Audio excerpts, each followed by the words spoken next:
ప్రధాన సమస్య ఏంటంటే ఇల్లు స్థల సమస్య.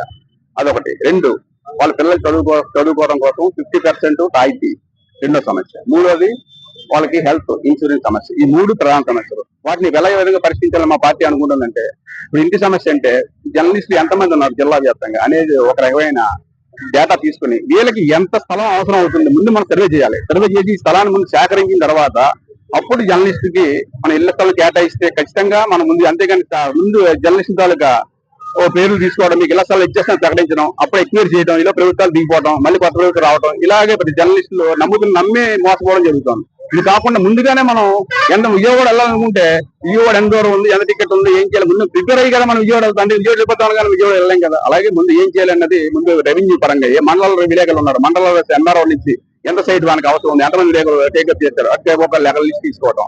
అలాగే జిల్లా కేంద్రానికి పంపించిన తర్వాత అప్పుడు ఎంత సైట్ అవసరం ఉందో ఆ సైట్ ముందు ఎక్స్పైర్ చేసిన తర్వాత వీళ్ళందరినీ ఇవ్వడం వల్ల ఇప్పుడు ఎంతమందికి సైట్ అవసరం అంతమందికి ఇవ్వడానికి అవుతుంది. అందులో ఇల్లు ఉన్న వారు ఎవరు, లేని వారు ఎవరు కూడా మనకు అవుతుంది. కాబట్టి అందరికీ న్యాయం జరుగుతున్న ఉద్దేశం. అలాగే ప్రతి సంవత్సరం మా పిల్లలకి 50% రాయితీ ఇవ్వండి మనం బతిమాలుకున్నట్టుగా కట్టి అధికారులు కోరడం జరుగుతుంది. ప్రభుత్వం కూడా అలా కాకుండా ఒక పర్మనెంట్ జీవో అంటే అక్రిడేషన్ ఉన్న జర్నలిస్టుల పిల్లలకు 50% ప్రతి సంవత్సరం వాళ్ళ విద్యాభ్యాస సంవత్సరంలో రాయితీ అనే పర్మనెంట్ జీవో అని మేము పోరాడతాం. ప్రతి సంవత్సరం ఆగక్కర్లేదు.